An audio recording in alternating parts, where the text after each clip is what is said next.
कन्हैया जी वहाँ से बाहर निकले तो वो माला पहनाने के लिए उनके पास गए और उन्होंने इंक फेंकी है कन्हैया जी के ऊपर। उन्होंने मारने की भी बहुत कोशिश करी, लेकिन वहाँ पर कुछ साथी ऐसे थे कन्हैया जी के साथ जिन्होंने ये नहीं होने दिया।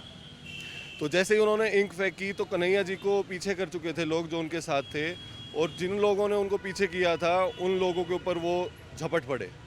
जो लोग इंक फेंकने आए थे वो कन्हैया जी के लोगों के ऊपर झपट पड़े और उनको मारने की कोशिश करी। अगर कन्हैया कुमार जी देश विरोधी होती तो ये बीजेपी की सरकार उनको कभी भी बाहर घूमने नहीं देती। क्लियरली लिखा, आपको मुझसे ज़्यादा पता होगा, क्लियरली लिखा, क्लीन चिट दे के कन्हैया जी को बाहर निकाला है। जी, मैं भी कल वहीं पे मौजूद थी जब ये घटना हुआ। वो ये होने से पहले उन्होंने ये कहा कि मैं कन्हैया जी की बहुत बड़ा फ़ैन हूँ, मैं उन्हें माला पहनाना चाहता हूँ और एक बार आप मुझे मिलवाइए। तो उन्होंने उनके कोर टीम से बाकी लोगों से बात भी किया। फिर वहाँ पे मतलब जब पहुँच गए माला पहनाने, फिर उन्होंने इंक फेंक दिया। वहाँ पे और भी कई सारे महिलाएँ मौजूद थे जो मीटिंग देखने आए, उनसे मिलने आए थे।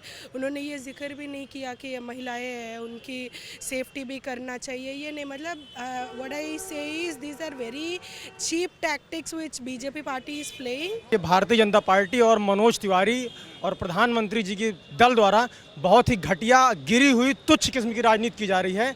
मतलब ऐसी राजनीति पर थूकना भी गुनाह है। नमस्कार, स्वागत है आपका HCN न्यूज़ में। मैं हूं आपके साथ नीतीश पाठक। इस वक्त HCN न्यूज़ टीम मौजूद है मौजपुर बाबरपुर इलाके में। आपको पता होगा कि लोकसभा के छठे चरण में दिल्ली में मतदान होने वाले हैं। इस वक्त मेरी मौजूदगी नॉर्थ ईस्ट दिल्ली लोकसभा क्षेत्र में है। यहाँ से कांग्रेस के प्रत्याशी कन्हैया कुमार चुनावी मैदान में हैं, तो वहीं बीजेपी ने मनोज तिवारी पर एक बार फिर से भरोसा जताया है। लेकिन जिस तरीके से कन्हैया कुमार के काफिले पर, कन्हैया कुमार के ऊपर एक व्यक्ति माला पहनाने के बहाने हमला किया, उसके बाद से दिल्ली का सियासी माहौल जो है काफ़ी गर्म हो गया है। इन्हीं मुद्दों पर बात करेंगे। आज मेरे साथ कन्हैया कुमार के जो सभा था, कन्हैया कुमार का जो रैली था, उसमें ये मौजूद थे, चश्मदीद हैं। इनसे पूछेंगे कि कन्हैया कुमार के साथ क्या कुछ हुआ, पूरी घटनाक्रम क्या हुआ, कौन वो लोग थे जिसने कन्हैया कुमार पर हमला किया, तमाचा मारा, चाटा मारने के बाद आखिर क्या कुछ हुआ, हम पूरी जानकारी इन लोगों से प्राप्त करेंगे। किसने आकर कन्हैया कुमार पर हमला किया, किसने आकर कन्हैया कुमार को चाटा मारा? देखिए, जिस तरीके से हमारे स्केड्यूल बनते हैं और हम हर रोज़ पद यात्राएँ निकालते हैं अलग अलग एरिया में, तो ऐसे ही कल एक पद यात्रा थी जिसमें हम भी शामिल हुए थे। कन्हैया जी पर पद यात्रा थी, पूरा बताइए। एग्जैक्ट जगह है वो करतारपुर के पास थी मेरे ख्याल से। जगह मैं रिमाइंड नहीं कर पा रहा हूँ। तो वहाँ पे क्या हुआ था, एक व्यक्ति आए थे जो कि हमें बाद में पता चला कि वो मनोज तिवारी के साथ भी बुराड़ी में कई सभाएं अटेंड कर चुके हैं। अच्छा। तो मेरे साथ ही में खड़े थे वो, जब हम भी बाहर खड़े थे तो वो कह रहे थे मुझसे, पर्सनली भी कहा उन्होंने कि वो मनोज इनके कन्हैया जी के बहुत बड़े फ़ैन हैं और वो उन्हें माला पहनाना चाहते हैं। अच्छा। ये बात उन्होंने मुझसे पर्सनली भी बोली। तो हमने भी देखा कि भाई पूरी जनता में जो लोकप्रियता है कन्हैया जी की, वो काफ़ी अच्छे स्तर पर जा रही है चुनाव के माहौल में। तो जैसे ही कन्हैया जी वहाँ से बाहर निकले तो वो माला पहनाने के लिए उनके पास गए और उन्होंने इंक फेंकी है कन्हैया जी के ऊपर। उन्होंने मारने की भी बहुत कोशिश करी, लेकिन वहाँ पर कुछ साथी ऐसे थे कन्हैया जी के साथ जिन्होंने ये नहीं होने दिया।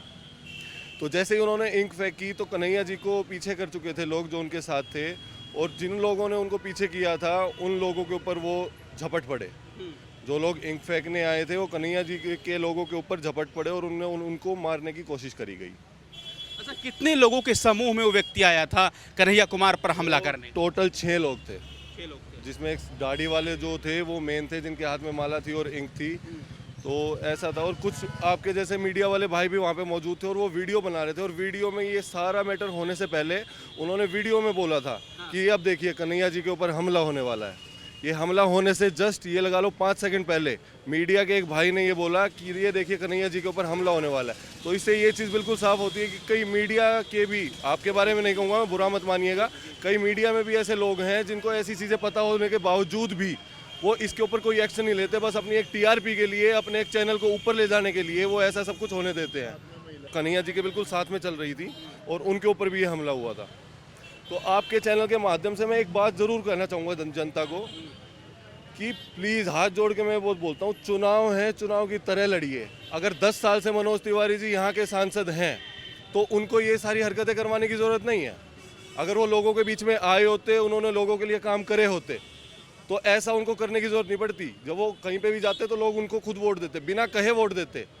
कन्हैया जी तो 20 दिन पहले आए हैं भाई साहब, और उनके आने से इतनी तकलीफ हो रही है कि मोदी जी खुद यहाँ के एरिया में आ गए हैं। जिसने हमला किया कन्हैया कुमार पर माला पहनाने के बहाने, जिसने मारने की कोशिश की, उसका कहना है कि भाई साहब कन्हैया कुमार देश विरोधी नारे लगाता है, इसी वजह से वो आहत होकर इस प्रकार का काम करने गया। मैं आपको एक बात बताता हूँ, अरविंद केजरीवाल जी की कोई गलती नहीं थी, फिर भी वो जेल में है। अगर कन्हैया कुमार जी देश विरोधी होती तो ये बीजेपी की सरकार उनको कभी भी बाहर घूमने नहीं देती। क्लियरली लिखा, आपको मुझसे ज़्यादा पता होगा, क्लियरली लिखा, क्लीन चिट दे के कन्हैया जी को बाहर निकाला है।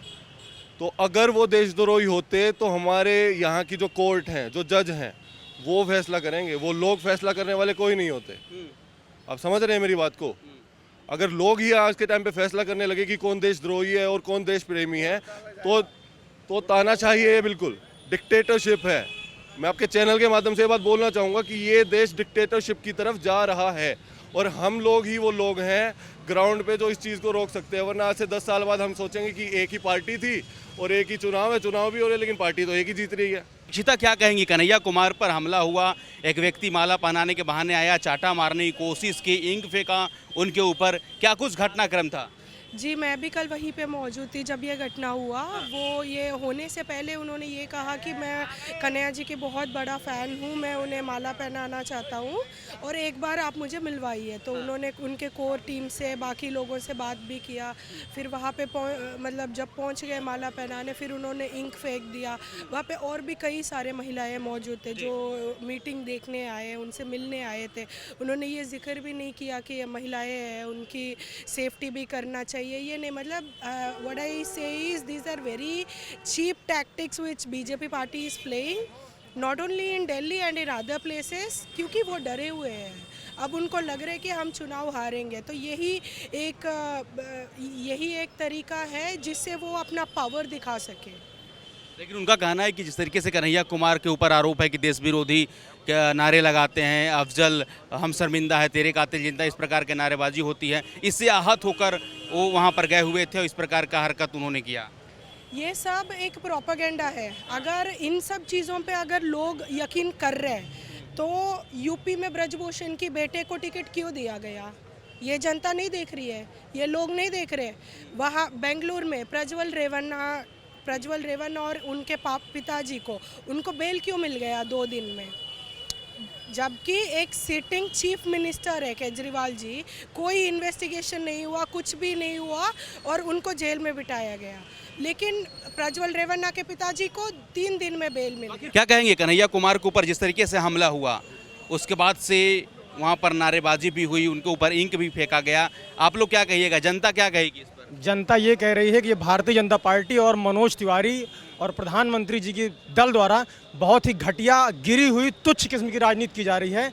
मतलब ऐसी राजनीति पर थूकना भी गुनाह है। इस तरह प्रधानमंत्री थोड़ी थे वहाँ पर बीजेपी का कहाँ नेता? प्रधानमंत्री के आदमियों नहीं, मनोज कहाँ, सर आप कहाँ खोए हैं? बीजेपी के नेता कहाँ नहीं थे? मनोज तिवारी के साथ वो व्यक्ति बैठ रहा है, ट्विटर पर, उनके इंस्टाग्राम पे अकाउंट पर, हर जगह वो व्यक्ति मनोज तिवारी के साथ है। क्या मनोज तिवारी प्रधानमंत्री जी के सहयोगी नहीं है? और मनोज तिवारी जी के सहयोगी है, मतलब कहीं ना कहीं एक साजिश के तहत एक गरीब माँ का बेटा गांव से उठकर अगर कोई लड़का आज चुनाव लड़ रहा है, देश के लोकतंत्र में अपना हिस्सा ले रहा है, तो आप उसको केवल इस बात के लिए दबा रहे हैं कि गरीब माँ का लड़का, उसके पास करोड़ों रुपए खर्चा करने के लिए नहीं है, सिक्योरिटी के लिए व्यवस्था नहीं है। क्या कभी किसी ने, अमित शाह ने इतने बड़े बड़े कारनामे किए देश में, कोई जैसा को आज तक हाथ भी लगा पाया? क्यों? क्योंकि उनके पास करोड़ों रुपए है, पूंजीपति लोग हैं। जिसने चाटा मारा ना, उनका कहना है कि भाई कन्हैया कुमार देश विरोधी नारे लगाता था, इससे आहत होकर वो चाटा मारने की कोशिश की, इंक फेंकने की बात का जवाब दूंगा।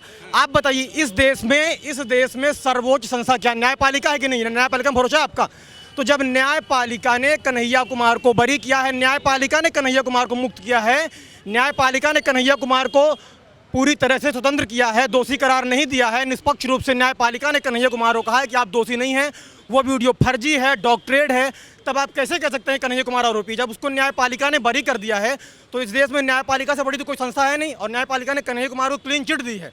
अगर आपके खिलाफ कोई, आपके पास कन्हैया कुमार के खिलाफ कोई सबूत है, आपके पास कोई बयान है, तो आप उनको गिरफ्तार की, जांच एजेंसियां आपके पास है।